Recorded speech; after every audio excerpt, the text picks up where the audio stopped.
আসসালামু আলাইকুম।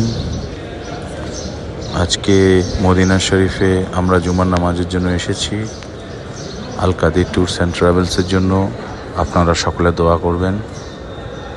আসসালামু আলাইকুম।